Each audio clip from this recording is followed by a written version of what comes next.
Good morning, children. You must have seen the previous video, and from there you must have understood the various models of the atomic structure which were proposed by the different scientists. We had seen two models in the previous video. One was which was given by Sir J.J. Thomson, which is also called as the watermelon model, and the second one that we had seen, that was the planetary model, which was suggested by Sir Rutherford, based upon the alpha ray experiment which he conducted on a gold foil. Now both these two models which were proposed by the scientists, they failed because of certain reasons which we have already understood in the previous video. Now today in this video we are going to be understanding the third model, which is the acceptable model as of today also, and that atomic model, that is called as the Bohr's model. Now this Bohr's model, of course it was proposed by Niels Bohr. This retained whatever the suggestions which were given by Rutherford in his planetary model, with a slight amount of the improvement or improvisation in the type of the structure which was proposed by Rutherford. Now let us see what exactly are the improvements which Bohr tried to do in the model which was suggested by Rutherford. The model over here, it also accepts that at the center of the atom there is present a nucleus. Okay, at the center there is going to be this nucleus. Then electrons are going to be present outside the nucleus. That is also present in the Bohr's theory also. Only difference that he created was that the electrons revolve. Electrons revolve in certain discrete orbits. Okay, this is the first suggestion which was given by Bohr, that the electrons are not revolving anywhere, means anywhere outside the nucleus they are not present. They are present in certain orbits only, and they keep revolving around those orbits only, means they do not change of their positions. Okay, if suppose one electron is moving in this orbit, it will continue moving in this orbit only. And why this is so? It is because of the second proposition which was given, that if it moves, if an electron moves in a fixed orbit, it does not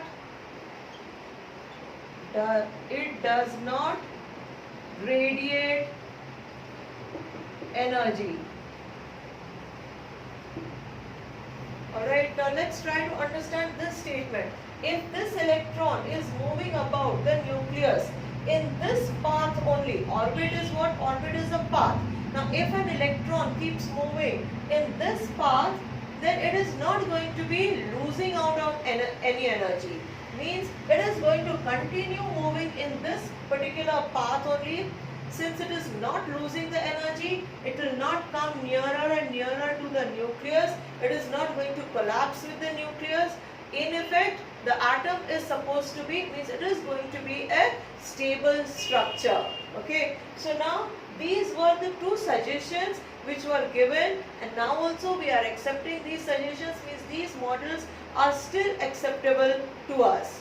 Okay, so here when Niels Bohr suggested that the electrons are moving in certain orbits, he tried to give certain numbering and names to these orbits. Okay, so here the orbit, if suppose this N stands for the nucleus, then this first orbit, okay, the first orbit nearest to the nucleus, this is called as orbit number 1 by the numeral Roman numerals, and this orbit, first orbit, we also call it as the K shell. Okay, same way another shell which is present, or another orbit outside this first one, that is going to be called as the second shell or L shell.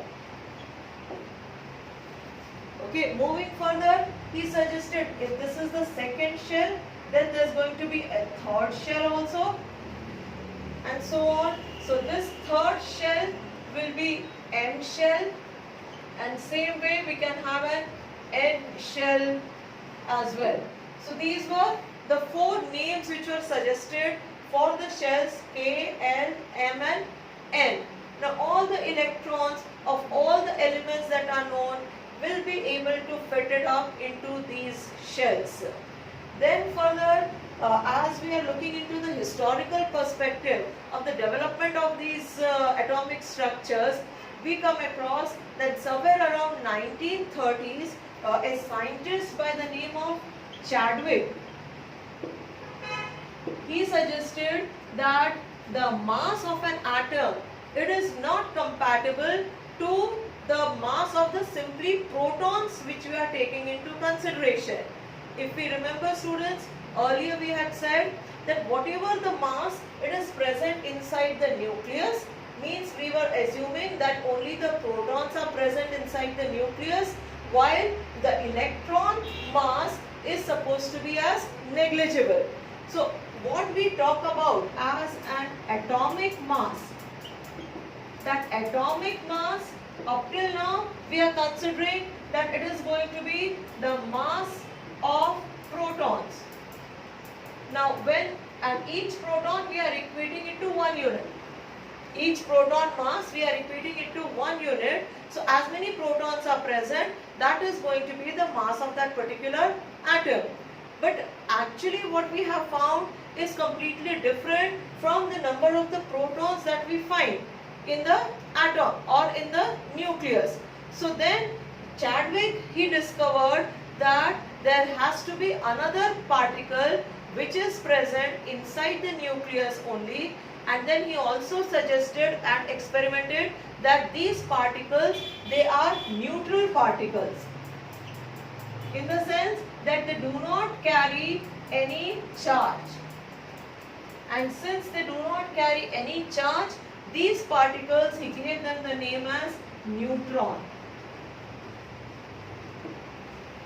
Okay, then depending upon the number of the neutrons, if we add for any particular atom, if we add up the number of the neutrons which are present and the number of the protons, each one taken as one mass unit, then that total figure which is coming is conforming with the atomic mass which the scientists had been using up till then.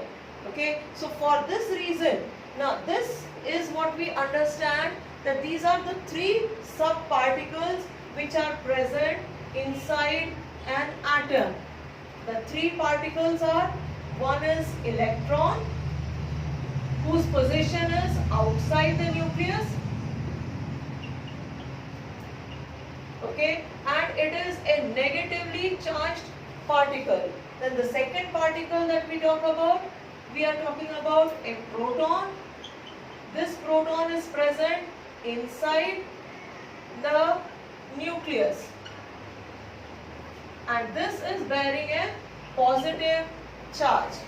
And same way we talk about a third particle which was the latest discovery, which we call it as the neutron, and this neutron, it is also present inside the nucleus, but it is having no charge on it.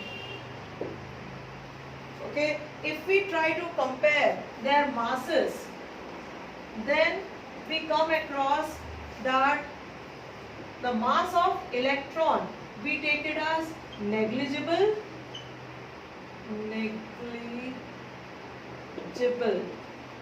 Okay, mass of an electron, we take it as negligible in comparison to the masses of the proton and the neutron. Here, proton mass, we take it as 1 unit, and electron mass also, we take it as 1 unit. Then, if we have to decide what is going to be the atomic mass, we say it is simply the summation of the number of protons plus the number of electrons. Okay, atomic mass concept. If we have to understand that, then for every atom, if we know what is going to be the number of protons which are present and the number of the neutrons which are present, just sum them up, the two numbers, that is going to be equivalent to the atomic mass of that particular atom. Then another term at this stage, let us understand that also, that is called as atomic number. Okay, atomic mass we understood. Now let us understand atomic number. Atomic number, it's a concept which is equivalent to the number of electrons or protons. Why? Because we know that the protons and electrons in every atom, the number is going to be the same. Because an atom is supposed to be a neutral particle, and we find that also, that atom is a neutral particle. When it combines to form a compound, that compound is also having a neutral nature. It does not bear any charges. So either, if we have to understand what is an atomic number, either we can understand the number of the electrons which are present, or then we can present it in the form of the number of protons which are present in that particular atom. Now moving ahead, we have to understand how these electrons are arranged in every type of the atom. For this also, a formula had been given by the scientists. That formula means for the arrangement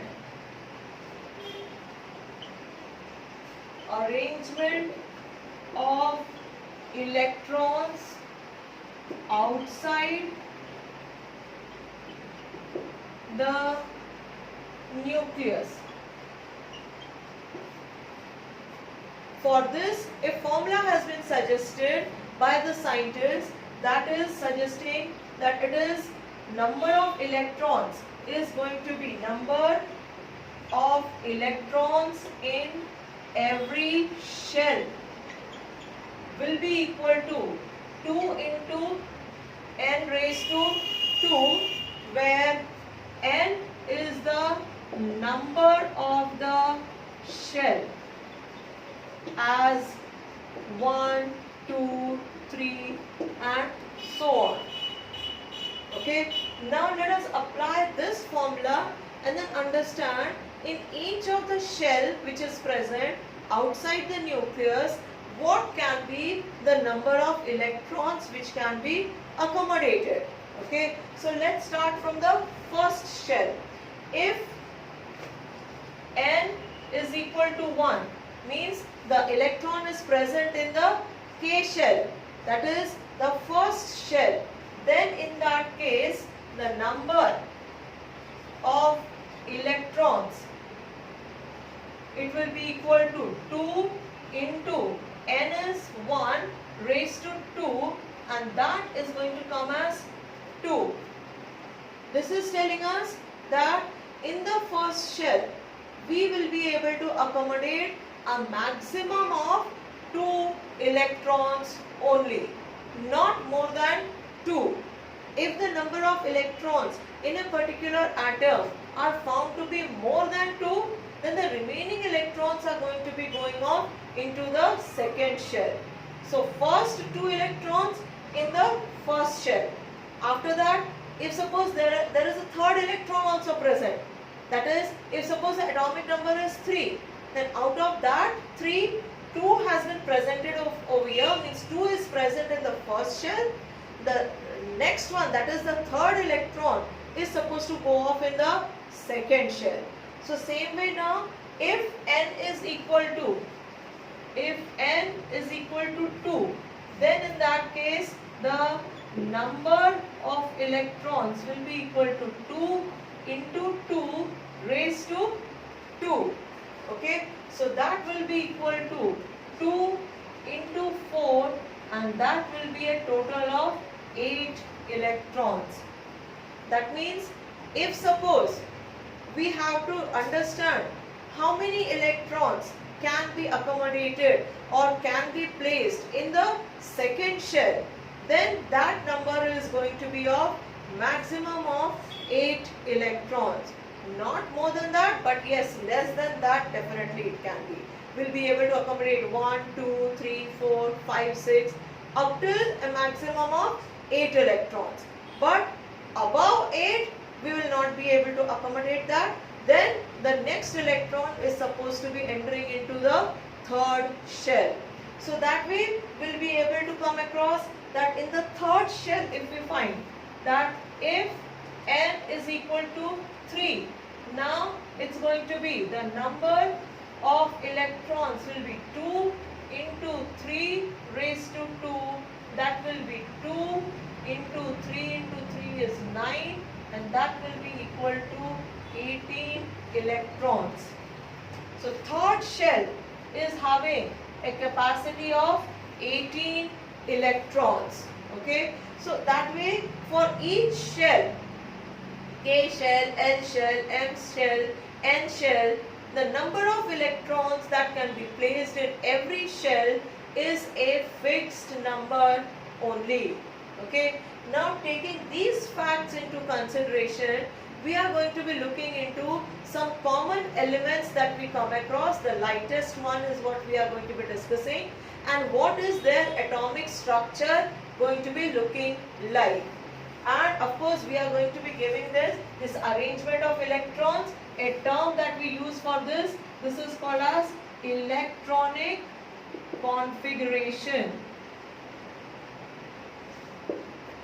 Electronic configuration means how the electrons are arranged outside the nucleus. What is going to be the first shell capacity, what will be the second shell capacity, all that arrangement when we talk about, that is called as the electronic configuration. So now, taking into consideration the various lighter atoms which we are having in nature, we are going to understand how to draw their atomic structure. So before we do that, let us think about the names of the elements. Okay, names and then their electronic configuration. So we are talking about the names, or we can be using symbols. Then we are going to talk about their atomic number, and with this atomic number, what is going to be their electronic configuration.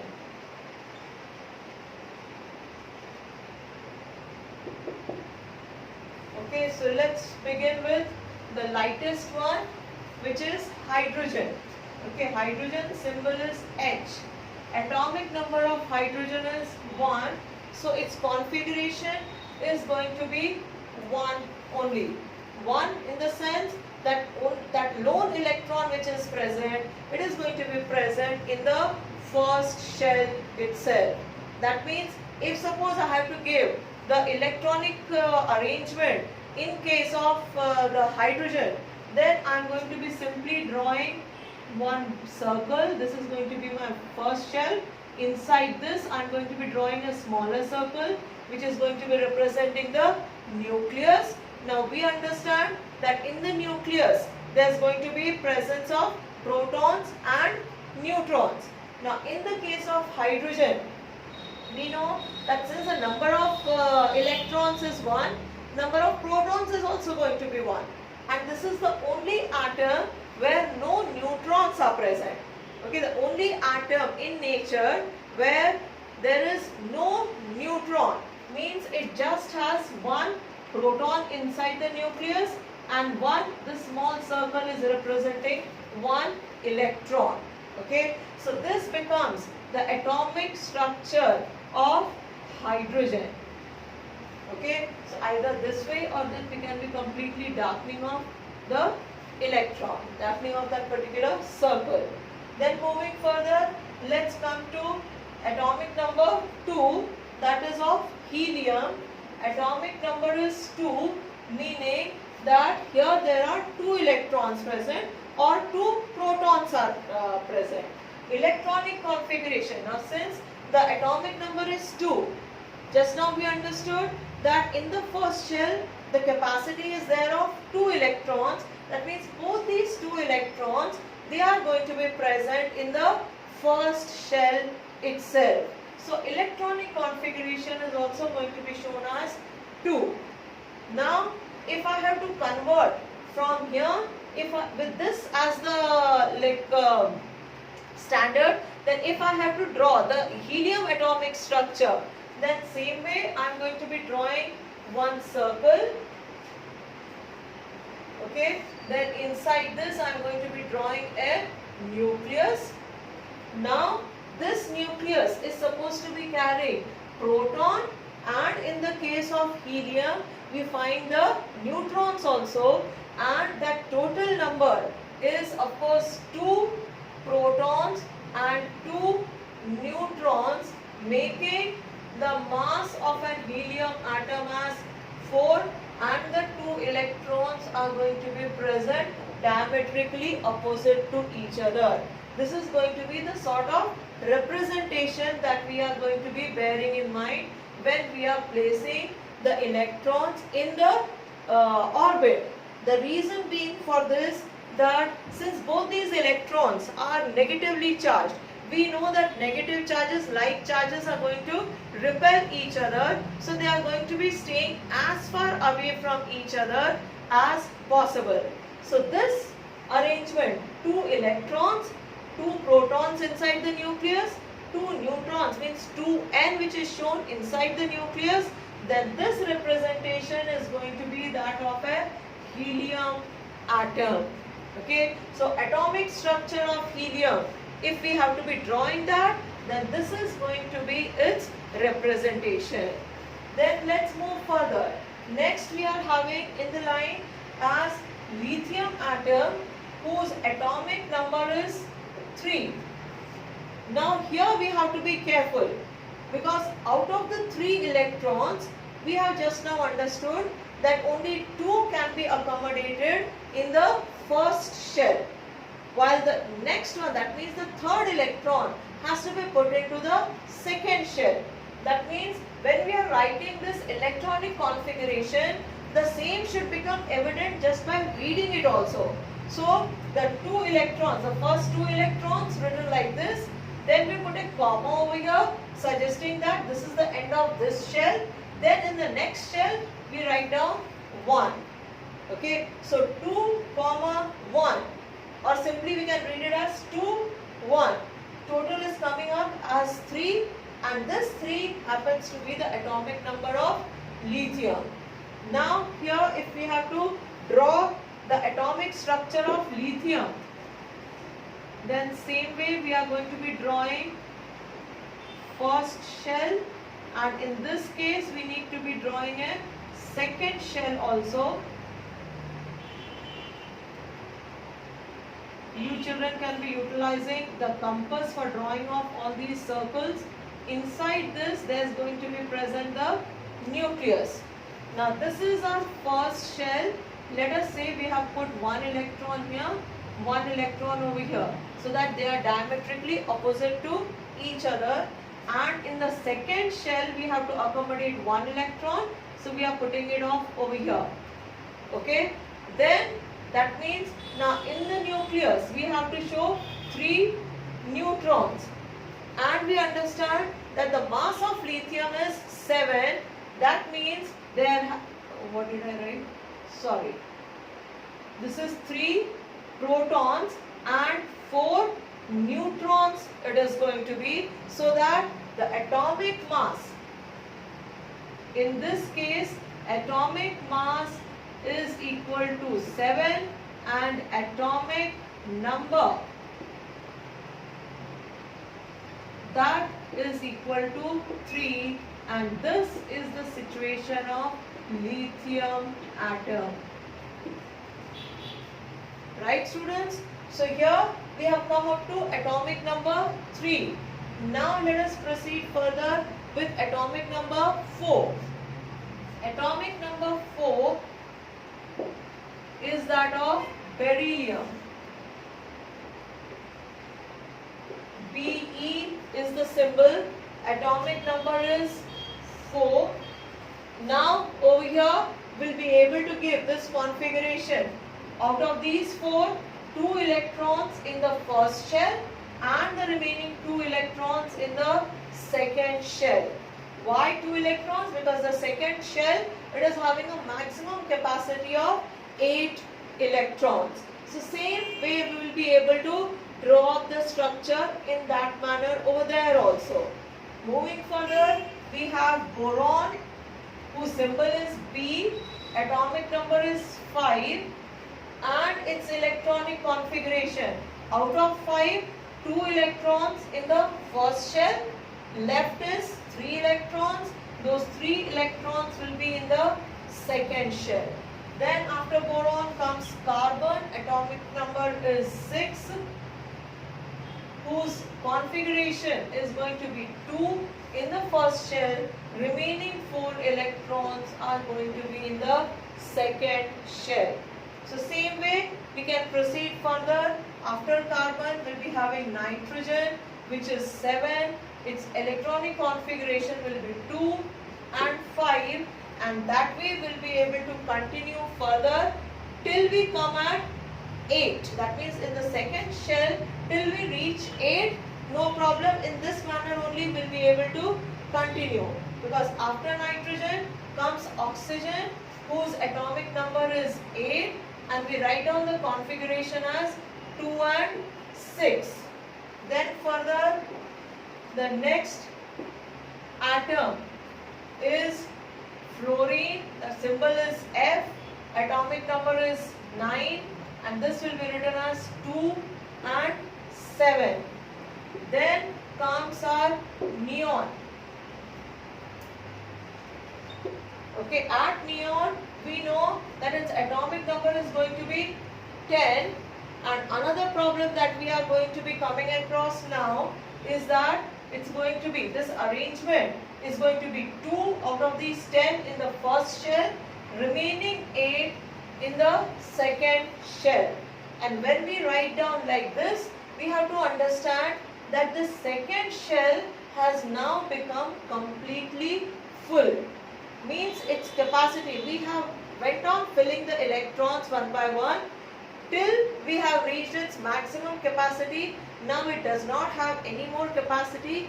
Means for the next atom we have to think about now the third shell. That means after neon comes sodium, whose atomic number is 11. Now remember, out of 11, first 2 will be coming for the first shell, next 8 will come for the second shell, and now we'll be left behind with just 1 electron. That 1 electron will be coming into the third shell. That means when we look into the various elements with sodium, we have introduced the third shell also. And if we have to like this, if we have to give the atomic structure, then let's say for sodium we'll be able to show it as, let's say this is our nucleus. 3 shells is what we have to be showing. So first shell, then the second shell, and then a third shell. Children, if you are utilizing the compass for drawing, then the circle should be coming off properly, perfectly. And here one thing for the representation part we are going to remember, that whenever we have to draw, like say for 11 electrons if I have to be showing, then for each orbit we are going to be, for showing the electron, we are going to be using a different colored pencil. So that one color representing the electrons of one orbit, another color for another orbit, and so on, so that for the reader it becomes easier to understand which electron is present in which particular shell. So now if atomic number of sodium is 11, we have to understand that there are going to be present 11 protons, and along with this, since its mass has been found to be as 23 units, we can assume that 12 are the neutrons which are present. Now coming to the arrangement of the electrons. First shell 2. For these two we have utilized one particular color of the pencil. Then in the second shell we have to accommodate 8 electrons. So those 8 electrons we are going to keep them equidistant, but yes, now definitely they are going to be coming slightly closer to each other. So let us say how we are going to be doing that. This is 1, 2, 3, 4, 5, 6, 7 and 8. Okay, so these are the 8 electrons of the second shell. In the third shell now we are left behind with 1 electron. That 1 electron I'll be able to show it off over here. So this structure in totality, it becomes the atomic structure of sodium, whose atomic number is 11 while the mass number is 23. Okay, so same way we'll be able to go for magnesium, aluminium. Magnesium atomic number is 12, aluminium atomic number is 13. So we'll go on filling up. Now this inside these two shells, this is going to remain the same, excepting this number of neutrons and protons is going to keep on changing. And then in the third shell, one by one will keep on accommodating the electrons. So now this is what we call it as the electronic configuration, and based upon this electronic configuration we draw the atomic structure. And here, as Bohr had suggested, remember that each of this electron, it keeps on revolving in its own orbit only. It does not change the orbit. And this is same as we find for our planets also. If we compare, Earth's orbit is going to be Earth's orbit only. No other planet is going to be coming for the Earth's orbit. Otherwise we know there's going to be a collision between the planets, which has not happened up till now. We are getting the suggestion that each one of them is revolving in their own individual orbit. Okay, so that is about this particular video, children. Understand the Bohr's theory of this atomic structure and how we arrive at this representation of the atomic structure of any particular atom. What is meant by the mass number, what is meant by atomic number. These terms we should be understanding it fully well, because on this now the further understanding is going to be based in the next standard particularly. But yes, this is going to be leading us. With this configuration, it is going to be leading us to another concept of chemistry that we call it as valency. Now that valency concept, we are going to understand it in the next video, which is going to be sent to you. Thank you, children.